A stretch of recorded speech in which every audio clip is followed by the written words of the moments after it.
Let's talk about what would happen if you stopped eating fast food for 1 week. Now, I want to go beyond just carbohydrates and sugar. I've done so many videos on that. If you stop eating carbs and sugar, we know all the benefits that are going to occur. I'll put some links down below if you haven't seen that video, because you're going to help prevent a fatty liver. You're going to lose a lot of weight. You're going to have cognitive changes, all sorts of wonderful things, just for the fact that you cut down your carbs and your sugars.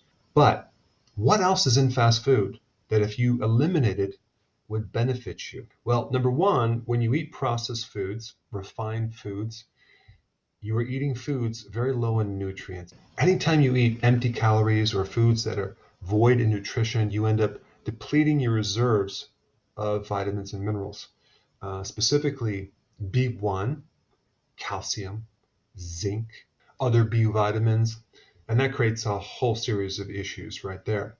Also, when you consume empty calories or refined foods, you don't get any phytonutrients. And so you have a situation where you have no antioxidants and a lot of oxidation, and you have a lot of damage in the body just from oxidation alone from free radical damage. Because these phytonutrients protect, so many things: your heart, the inside layer of your arteries, the kidneys, the eyes, the brain, the nerves. So without those phytonutrients or antioxidants, you tend to get things like peripheral neuropathy, where you get tingling and burning in your toes. You start to have vision problems, kidney problems, heart issues, and the list goes on and on. But there's something else I want to talk about.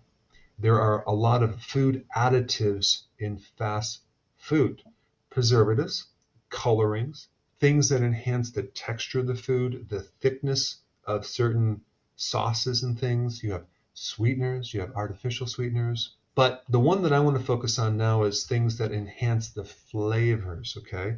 And primarily I'm talking about MSG, monosodium glutamate, also known as modified food starch, which is in so many foods. So why are they putting a flavor enhancer in food in the first place? What are they trying to cover up? If you didn't have MSG in this fast food, what would it really taste like? You probably would be shocked. You probably wouldn't eat it. And as far as the topic of MSG, if you do research on it, you're going to find very wide viewpoints. Some people say it's good, some people say it's bad, and so you have this conflicting viewpoint. You don't know who to believe because you'll see research on both sides. My whole thought on that is that unless you really have firsthand knowledge and you experiment with it yourself or on close friends that you know and you can see the results, you don't really know for sure. However, that being said, just from being in practice for 30 years, I have found that whatever the general consensus is of the mainstream thought, I tend to look in the opposite direction, and I don't trust that viewpoint because there's so much vested interest involved, and so I tend to go in the other direction.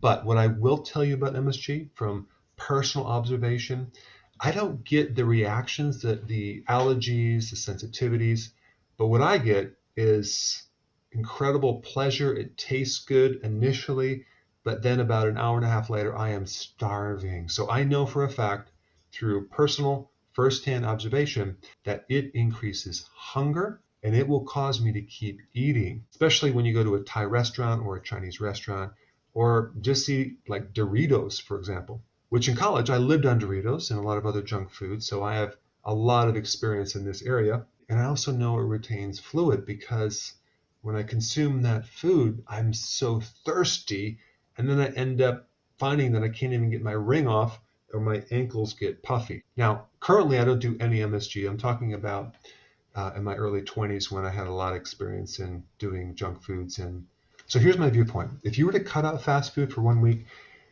you're going to notice your hunger goes away. You'll be able to go from one meal to the next much easier, especially if you're doing keto and intermittent fasting. You're going to notice your cravings are going to drop, which then makes it very easy to stick to a plan. Also, your fluid retention will greatly improve. You'll get rid of a lot of fluid. You'll probably pee a lot more for about 2 weeks. You're going to find your mind is clear. Your cognitive function is much better. You're going to feel like your body is overall cleaner. You're not going to feel so groggy. You're not going to get the brain fog. You're going to have definitely more energy. And then you'll start losing fat, actual fat. But that doesn't happen right away. That's a little bit delayed, 1 or 2 weeks. And so if you eat a lot of fast food, and by the way, back then, no one could have convinced me not to do fast foods. I was highly addicted. I had to hit bottom before I changed. But maybe you are different and a bit wiser. So try to give up fast food just for 1 week to prove it to yourself so you can have firsthand knowledge that it will very much benefit you in many different levels. Hey, before you go real quick, I have a course entitled How to Bulletproof Your Immune System. It's a free course. I want you to take it. And here's why. Here's you. Here is your environment. Everyone is focused on this over here, avoiding your environment. But what about here? What about strengthening your immune system? That's what's missing.